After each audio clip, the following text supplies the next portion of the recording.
Bom, essa é uma questão sobre geometria, né? E também sobre forças de Van der Waals. Veja, relaciona as duas colunas para caracterizar a interação que existe no estado sólido.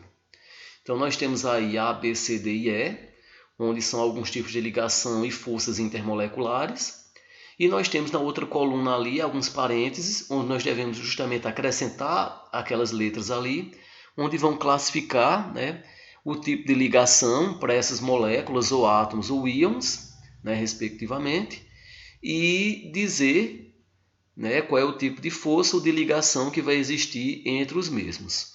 Lá embaixo nós temos a alternativa correta dessa sequência aí que nós vamos montar.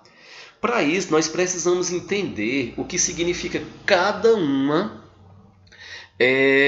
dessas ligações ou dessas interações que estão sendo faladas aí, né?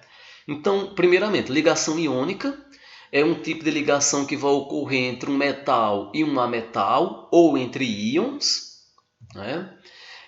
A ligação de hidrogênio é um tipo de ligação que ela vai ocorrer, né, ou que ela é realizada entre o hidrogênio e um átomo mais eletronegativo, como o flúor, o oxigênio e o nitrogênio. As forças de Van der Waals, ou forças intermoleculares, né, são as forças de polo induzido, né, dipolo permanente e as ligações de hidrogênio. Nesse caso aqui, como a gente já tem ali as ligações de hidrogênio, as forças de Van der Waals elas só vão se limitar para a gente como sendo dipolo induzido ou dipolo permanente, né?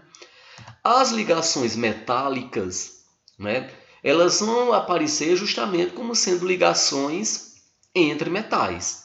As ligações entre metais elas vão ser, na verdade, uma nuvem de elétrons, pela facilidade que os metais têm de perderem, né, de cederem elétrons, então vão formar uma nuvem de elétrons, e com isso, né, nessa nuvem de elétrons, vai ocorrer a ligação metálica. E as ligações covalentes, que nada mais é do que o compartilhamento de pares de elétrons entre átomos de hidrogênio, ametais ou semimetais. Ou seja, as ligações covalentes elas não acontecem entre metais. Então, olha, sabendo disso, né? Ligação entre moléculas de NH3. As ligações do NH3 serão ligações de hidrogênio, porque nós teremos aí, olha, hidrogênio e, né, o nitrogênio, que vai ser um daqueles elementos mais eletronegativos. A ligação entre as moléculas do CH4. CH4 é um hidrocarboneto. Se é hidrocarboneto, vai ser aplicada as forças, né, de dipolo induzido, né? Então, é uma molécula polar, e aí vai ser as forças de Van der Waals. Ligação entre os átomos de Mg, que é o magnésio. No caso, o magnésio é um metal, são ligações metálicas. Ligação entre moléculas de CO2. CO2 novamente, né? É uma ligação do tipo apolar.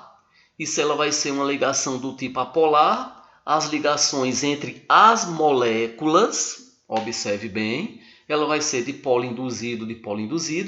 Ligação entre íons, aí não tem nem o que você questionar, né? Ligação entre íons é uma ligação iônica. Ligação entre moléculas de HCl. As ligações entre HCl são ligações polares, né? Uma ligação de dipolo permanente, forças de Van der Waals, né? São ligações, observe que é ligações entre as moléculas, não é o tipo de ligação do composto. Se ele perguntasse a ligação entre o hidrogênio e o cloro, seria uma ligação covalente, mas ele pergunta a ligação entre as moléculas.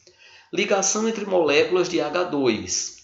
Então, é uma molécula simples, toda molécula simples ela vai ser apolar, e então a interação entre elas vai ser dipolo induzido.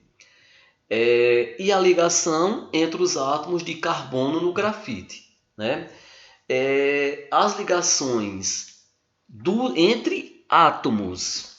Se entre átomos do carbono, o carbono ele vai, né, realizar ligações do tipo covalentes. Então aí é a letra E. Né? E aí nós temos a letra A como resposta.